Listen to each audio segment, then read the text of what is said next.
بسم اللہ الرحمن الرحیم۔ شروع اللہ کے نام سے جو بڑا مہربان اور نہایت رحم والا ہے۔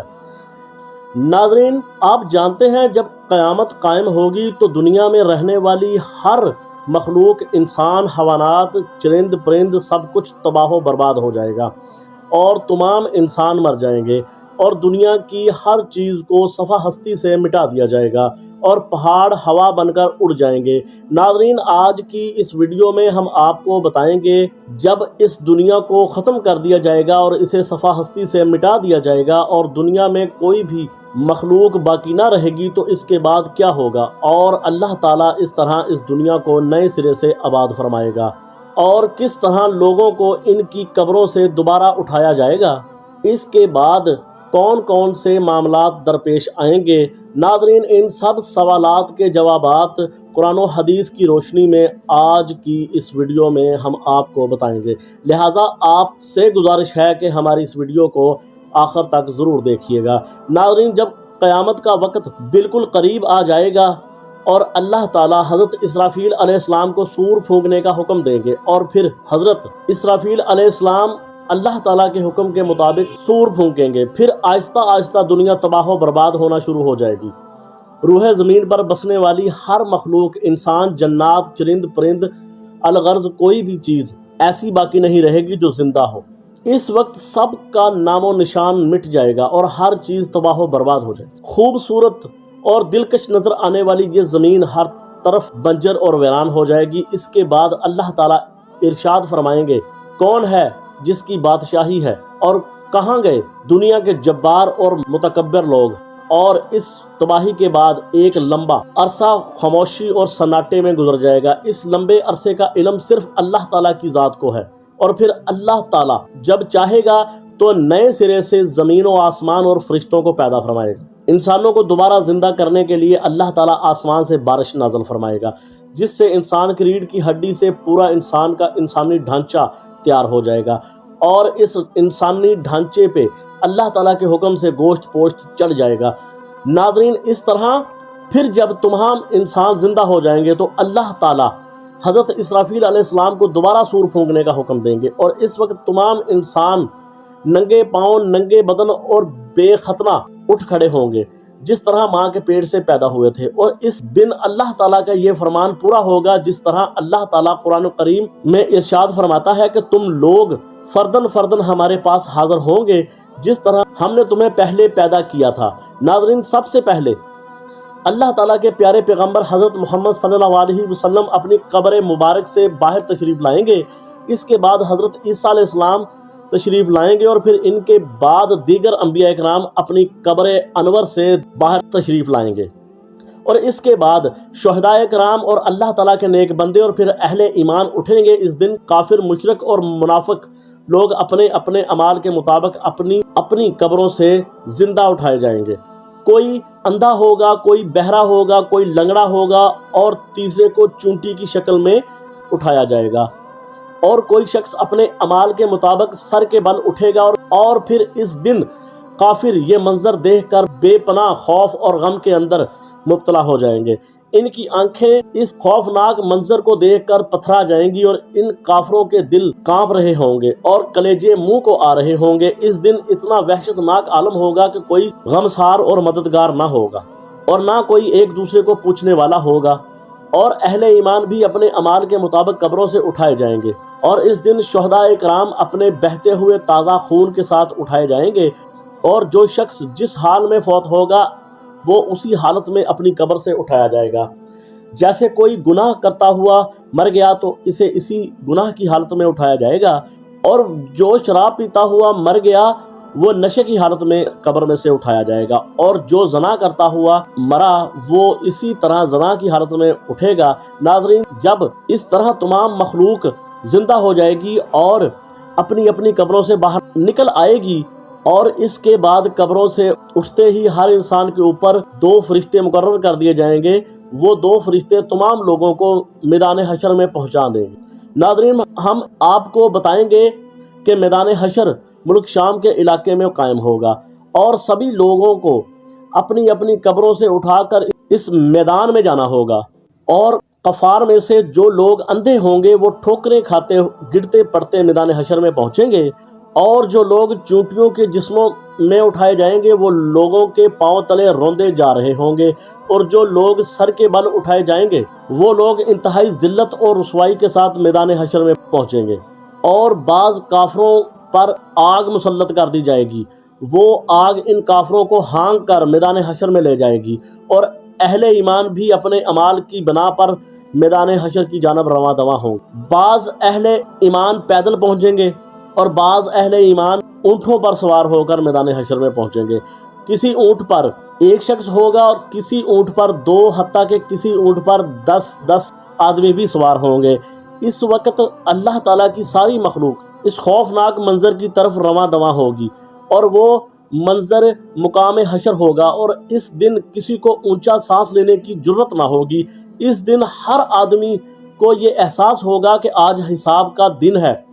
آج اپنی زندگی میں کیے گئے تمام کرتوتوں کا پھل ملنے والا ہے۔ اس طرح جب تمام مخلوق میدان حشر میں پہنچ جائے گی تو اس وقت اللہ تعالیٰ کی طرف سے یہ اعلان ہوگا، اے مجرموں کہ آج کے دن تم الگ الگ ہو جاؤ۔ اس وقت تمام لوگ الگ الگ گروہوں کے اندر تقسیم ہو جائیں گے، اور کافر اور مشرک لوگ اپنی زندگی میں جس کی پوجا کیا کرتے تھے اور جس کو اپنا خدا مانتے تھے اس گروہ میں شامل ہو جائیں گے، اور دوسری طرف ایمان والوں کو ان کے عقائد اور اعمال کی بنا پر مختلف گروہوں میں شامل کیا جائے گا۔ علماء کے ساتھ ہو جائیں گے، اور نیک لوگ نیک لوگوں کے ساتھ، عابد لوگ عابدوں کے ساتھ، متقین لوگ متقین لوگوں کے ساتھ شامل ہو جائیں گے، شہداء شہداؤں کے ساتھ، مجاہدین کے ساتھ شامل ہو جائیں گے، اور جو جس چیز کے ساتھ محبت کرتا ہوگا اور جس اعمال کے ذریعے اس نے اپنی زندگی گزاری ہوگی وہ اسی گروہ میں شامل ہو جائے گا۔ اور اس دن بے نمازی بے نمازیوں میں شامل ہو جائیں گے، اور روزوں کو چھوڑنے والے روزوں کو چھوڑنے والوں کی صف میں کھڑے ہوں گے، اور اللہ تعالیٰ کے نافرمان اللہ تعالیٰ کے نافرمانیوں کے صف میں کھڑے ہوں گے، اور اس طرح زکوٰۃ نہ دینے والے زکوٰۃ نہ دینے والوں کی صف میں کھڑے ہوں گے، اور زنا کرنے والے زنا کرنے والوں کی صف میں کھڑے ہوں گے، اور شراب نوشی کرنے والے شراب نوشی کرنے والوں کی صف میں کھڑے ہوں گے، اور ماں باپ کے نافرمانیوں کے صف میں کھڑے ہوں گے۔ ناظرین، میدان حشر میں تمام لوگ ننگے پاؤں ننگے بدن ہوں گے، اور اس دن سورج 1 میل کے فاصلے پر آگ برسا رہا ہوگا، اور زمین آگ کی طرح دہک رہی ہوگی، جسم سورج کی آگ میں جل رہا ہوگا، اور زمین اتنی گرم ہو جائے گی کہ زمین پر پاؤں نہ رکھا جا رہا ہوگا، اور دور دور تک کہیں سایہ نہ ہوگا، اور لوگ اپنے اپنے عقائد اور اعمال کے مطابق اپنے اپنے پسینوں میں ڈبکیاں لگا رہے ہوں گے۔ کچھ لوگ اپنے گناہوں کے مطابق ٹخنوں تک پسینے میں ڈوبے ہوئے ہوں گے، کچھ لوگ سینے تک، اور کچھ لوگ پورے کے پورے پسینے میں ڈبکیاں لگا رہے ہوں گے۔ ناظرین، حشر کا یہ خوفناک دن 50,000 سالہ ہوگا۔ لوگ بھوک اور پیاس اور شدید گرمی کی حالت میں 50,000 سال تک کھڑے رہیں گے، اور تمام لوگ تنگ آ کر اللہ تعالیٰ کی بارگاہ میں عرض کریں گے، یا رب العالمین، ہمیں اس مصیبت سے نجات عطا فرما، چاہے ہمیں جہنم میں ڈال دے۔ ناظرین، یاد رہے کہ آج ہماری زمین سے سورج کا فاصلہ 9 کروڑ 30 لاکھ میل ہے۔ اس کے باوجود بھی جون جولائی کے مہینے میں زمین اس قدر گرم ہو جاتی ہے کہ 1 منٹ کے لیے بھی زمین پر ننگے پاؤں کھڑا نہیں ہوا جاتا۔ تو ذرا غور فرمائیے کہ اس دن کیا حال ہوگا جس دن سورج 1 میل کے فاصلے پر آ کر ٹھہر جائے گا، اور زمین کا درجہ حرارت آج کے مقابلے میں 9 کروڑ گنا زیادہ ہوگا۔ ناظرین، اس دن حساب کتاب سے پہلے تمام لوگ مختلف انبیاء کرام کے پاس جائیں گے اور ان سے اپنے لیے سفارش کرنے کا کہیں گے، لیکن سب انبیاء کرام ایک ہی جواب دیں گے کہ آج میرا رب اتنا غضبناک ہے کہ اس سے پہلے اتنا غضبناک نہ تھا، اور نہ ہی اس کے بعد کبھی اتنا غضبناک ہوگا۔ اس دن تمام لوگ تمام انبیاء کرام کی بارگاہ سے ہوتے ہوئے حضرت عیسیٰ علیہ السلام کے پاس جائیں گے، اور حضرت عیسیٰ علیہ السلام بھی یہی جواب دیں گے کہ آج میرا رب اتنا غضبناک ہے، اتنا غضبناک پہلے کبھی نہ ہوا اور نہ ہی اس کے بعد ہوگا۔ پھر تمام لوگ اللہ تعالیٰ کے پیارے محبوب حضرت محمد صلی اللہ علیہ وسلم کی بارگاہ میں حاضر ہوں گے، اور تمام لوگ عرض کریں گے کہ اے اللہ کے پیارے رسول، آپ اللہ کے پیارے رسول ہیں، اور آپ ختم الانبیاء ہیں، اور آپ دیکھ رہے ہیں کہ ہماری کیا حالت ہو چکی ہے۔ آپ اپنے رب کے حضور ہماری سفارش کر دیجئے کہ وہ ہمارے حساب و کتاب کا آغاز فرمائیں اور ہمارے گناہوں کو بخش دے۔ اس وقت اللہ تعالیٰ کے پیارے محبوب حضرت محمد صلی اللہ علیہ وسلم یہ ارشاد فرمائیں گے کہ آج کے دن سفارش کے لائق صرف میں ہی ہوں۔ چنانچہ اس وقت حضرت محمد صلی اللہ علیہ وسلم کو میدان حشر سے شفاعت کی بلند ترین مقام پر پہنچا دیا جائے گا، جو جنت میں عرش الہی کے نیچے ہوگا، اور وہاں پہنچ کر حضور پاک صلی اللہ علیہ وسلم اپنے پیارے رب کے حضور سجدے میں گر جائیں گے اور اللہ تعالیٰ کی حمد و ثنا کریں گے۔ اس وقت اللہ تعالیٰ کی ذات اپنے محبوب کے محبت بھرے سجدے کو دیکھے گی۔ اس وقت اللہ تعالیٰ کا دریائے رحمت جوش میں آ جائے گا اور اللہ تعالیٰ اپنے پیارے محبوب صلی اللہ علیہ وسلم کو ارشاد فرمائیں گے کہ اے میرے محبوب، اپنے سر کو سجدے سے اٹھاؤ اور سوال کرو، جو آپ مانگو گے آپ کو دیا جائے گا، جس کی آپ سفارش کریں گے اس کی سفارش قبول کی جائے گی۔ ناظرین، یہی شفاعت کبریٰ ہوگی۔ شفاعت کبریٰ کی منظوری کے بعد حضور پاک صلی اللہ علیہ وسلم مقام محمود سے میدان حشر میں تشریف لے آئیں گے، اور اس وقت اللہ تعالیٰ فرشتوں کے ساتھ میدان حشر میں جلوہ فروز ہوں گے۔ اس وقت تمام فرشتے زمین کے کناروں پر کھڑے ہوں گے اور 8 فرشتے اللہ تعالیٰ کا عرش الہی اٹھائے ہوئے ہوں گے، اور اس وقت اللہ تعالیٰ کے عظیم الشان عدالت قائم ہوگی، اور اللہ تعالیٰ فرشتوں کو حکم فرمائیں گے کہ ان تمام لوگوں کو ان کے نامہ اعمال دے دیے جائیں، اور اس دن اہل ایمان والوں کو سامنے کی طرف سے دائیں ہاتھ میں نامہ اعمال دیا جائے گا، اور اس وقت کفار اور مشرکین کو پیچھے کی طرف سے بائیں ہاتھ میں نامہ اعمال دیا جائے گا۔ اس نامہ اعمال پر نظر ڈالتے ہی اس کے زندگی کے تمام کرتوت سامنے آ جائیں گے۔ اپنی زندگی میں کیے گئے تمام کرتوتوں کی یادیں تازہ ہو جائیں گی، اور اس دن اہل ایمان کے روشن چہرے اور زیادہ روشن اور تر و تازہ ہو جائیں گے۔ تمام اہل ایمان خوشی خوشی دوسروں کو اپنا نامہ اعمال دکھائیں گے، جیسا کہ اللہ تعالیٰ اس منظر کی طرف اشارہ کرتے ہوئے قرآن پاک میں ارشاد فرماتا ہے کہ اور لوگ کہیں گے آؤ میرا نامہ اعمال پڑھو، اور اس دن مشرکین اور کفار کے چہرے سیاہی میں اور بھی زیادہ اضافہ ہو جائے گا۔ ذلت ان کے چہروں پر چھا جائے گی، حسرت اور ندامت سے وہ اپنے ہاتھوں کو چبائیں گے، اور تمام کفار اور مشرکین کہیں گے اے کاش آج ہمیں اپنا نامہ اعمال نہ دیا جاتا، اور کاش میں یہ نہ جانتا یہ نامہ اعمال اور حساب و کتاب کیا ہے۔ کفار اور مشرکین بار بار اپنے نامہ اعمال کو دیکھیں گے اور تعجب سے کہیں گے یہ کیسا عجیب و غریب نامہ اعمال ہے، اس میں ہر چھوٹا بڑا عمل لکھا ہوا ہے، ہائے ہماری کمبختی، یہ ہمارا نامہ اعمال کیسا ہے؟ کوئی چھوٹا سا چھوٹا یا بڑے سا بڑا عمل ایسا نہیں ہے جو اس میں نہ لکھا ہوا ہو۔ ناظرین، نامہ اعمال کی اس تقسیم کاری کے بعد سوال و جواب کا سلسلہ شروع ہو جائے گا۔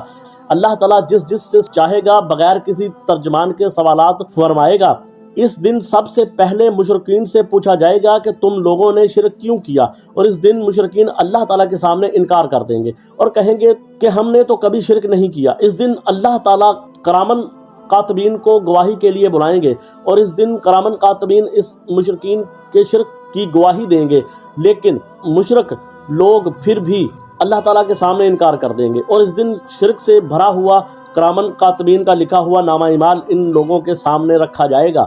مشرکین ان نامہ اعمال کو دیکھ کر بھی انکار کر دیں گے۔ پھر اس کے بعد اس دور کے انبیاء کرام اور اولیاء کرام کو گواہی کے لیے بلایا جائے گا، اور وہ بھی ان کے شرک کی گواہی دیں گے، لیکن مشرک بدبخت لوگ ان کی گواہی کا بھی انکار کر دیں گے۔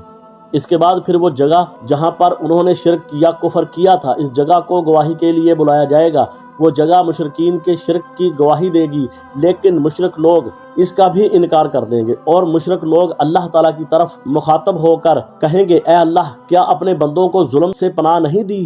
اور اللہ تعالیٰ ارشاد فرمائیں گے ہاں میں نے اپنے بندوں کو ظلم سے پناہ دی ہے۔ تو مشرکین اللہ تعالیٰ کی بارگاہ میں عرض کریں گے کہ آج ہم اپنی ذات کے علاوہ کسی کی گواہی کو قبول نہیں کریں گے۔ چنانچہ اس وقت اللہ تعالیٰ مشرکین کی زبانوں پر مہر لگا دیں اور ان کے اعضاء کو بولنے کا حکم دیں گے۔ اس وقت مشرکین کے تمام اعضاء یہ گواہی دیں گے کہ ہاں انہوں نے شرک کیا تھا۔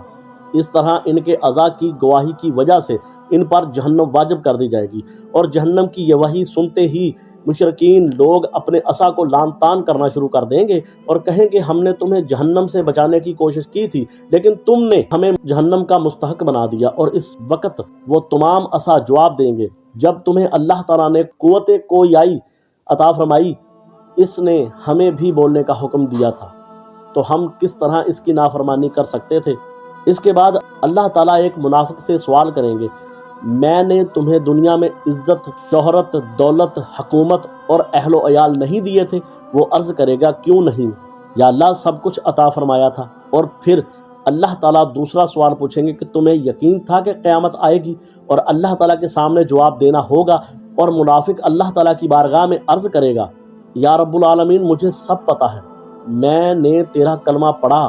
تیری کتاب پر ایمان لایا اور تیرے رسول پر بھی ایمان لایا، اور تیرے حکم کے مطابق نماز پڑھی، روزے رکھے اور زکوٰۃ بھی ادا کی۔ اور اس وقت منافق اللہ تعالیٰ کے سامنے اپنی تعریف کرنے کے لیے پورا زور لگا دے گا، تو اللہ تعالیٰ ارشاد فرمائیں گے کہ تم ٹھہرو، ہم کچھ اور گواہ لاتے ہیں۔ اور منافق اپنے دل میں سوچے گا کہ میں مسلمانوں کے ساتھ مل کر نماز اور روزہ کرتا رہا ہوں، بھلا آج میرے خلاف کون گواہی دے گا؟ اور اس وقت اللہ تعالیٰ اس کے منہ پر مہر لگا دے گا، کی ران کو بولنے کا حکم دیا جائے گا، چنانچہ اس کی ران اور اس کے بدن کا گوشت اور اس کے جسم کی ہڈیاں اور اس کے جسم کے رواں اس کی منافقت کی گواہی دے گا کہ ایک طرف تو یہ نماز اور روزہ رکھتا اور دوسری طرف کفار کی دوستیوں پر ناز کرتا اور کفار کے مفادات کا تحفظ کیا کرتا تھا، مسلمانوں کو دھوکہ دیتا رہتا اور ان سے غداری کرتا تھا۔ اور اس وقت اللہ تعالیٰ اس منافق شخص پر غضبناک ہوگا اور اس پر جہنم واجب کر دے گا۔ ناظرین، ان سوالوں کے جوابات کے بعد اہل ایمان کا نمبر آئے گا، مگر اللہ تعالیٰ کی محبت کا انداز اہل ایمان سے کچھ نرالا ہوگا۔ ایک مومن آدمی کو اللہ تعالیٰ اپنے قریب بلائے گا، اس پر اپنا امن اور رحمت ڈال دے گا، اور اللہ تعالیٰ اس مومن سے سوال کرے گا کہ تو نے فلاں فلاں گناہ کیا تھا، اور اس وقت مومن اللہ تعالیٰ کی بارگاہ میں عرض کرے گا، یا رب العالمین میں نے فلاں فلاں گناہ کیا تھا، اور اللہ تعالیٰ اس کے ایک ایک گناہ کے بارے میں سوال فرمائیں گے، اور وہ مومن اپنے تمام گناہوں کا اقرار کرتا جائے گا۔ اور اس وقت وہ مومن سوچے گا کہ آج تو میں ضرور ہلاک ہو جاؤں گا اور جہنم میں ڈال دیا جاؤں گا۔ اس وقت اللہ تعالیٰ کی رحمت جوش میں آئے گی، اور اللہ تعالیٰ ارشاد فرمائیں گے کہ میں نے تیرے گناہوں پر دنیا میں بھی پردہ ڈالا تھا، اور میں تیرے گناہوں پر آج بھی پردہ ڈال رہا ہوں۔ اس کے بعد اللہ تعالیٰ اس مومن کو جنت میں بھیج دے گا۔ ناظرین، جب یہ سوالات اور جوابات کا سلسلہ ختم ہو جائے گا اور تمام لوگوں سے ان کے حقوق کے مطابق سوال کر لیے جائیں گے، تو اس کے بعد میدان حشر کا آخری مرحلہ شروع ہو جائے گا اور میزان کو سجایا جائے گا، اور تمام مسلمانوں کے نامہ اعمال اپنی شکل میں وزن کرنے کے لیے تیار ہو جائیں گے، اور حجت کو قائم کرنے کے لیے میزان قائم کیا جائے گا۔ اور اس میزان میں جن لوگوں کی نیکیوں کا پلڑا بھاری ہوگا وہ لوگ کامیاب ہوں گے، اور جن لوگوں کے گناہوں کا پلڑا بھاری ہوگا وہ لوگ ناکام ترین لوگ ہوں گے۔ اس دن جو کامیاب ہوں گے وہ جنت میں چلے جائیں گے، اور جو ناکام لوگ ہوں گے اور جن کا گناہوں کا پلڑا بھاری ہوگا وہ جہنم میں داخل کر دیے جائیں گے۔ اور اس دن نبی کریم صلی اللہ علیہ وسلم کی شفاعت خاص ان امتیوں کے لیے ہوگی جو حضرت محمد صلی اللہ علیہ وسلم کی امت کے گناہ گار لوگ ہوں گے۔ اس دن حضرت محمد صلی اللہ علیہ وسلم اپنی گناہ گار امت کی شفاعت فرمائیں گے، اور اللہ تعالیٰ اپنے پیارے حبیب حضرت محمد صلی اللہ علیہ وسلم کی شفاعت قبول فرمائیں گے، اور حضرت محمد صلی اللہ علیہ وسلم اپنے گناہ گار امت کو اپنے ساتھ لے کر جنت میں تشریف لے جائیں گے۔ اللہ تعالیٰ سے دعا ہے کہ اللہ تعالیٰ اپنے پیارے حبیب حضرت محمد صلی اللہ علیہ وسلم کے راستے پر چلنے کی توفیق عطا فرمائے، آمین۔ ویڈیو اچھی لگی ہو تو لائک کریں، سبسکرائب کریں اور دعاؤں میں یاد رکھیں۔ السلام علیکم۔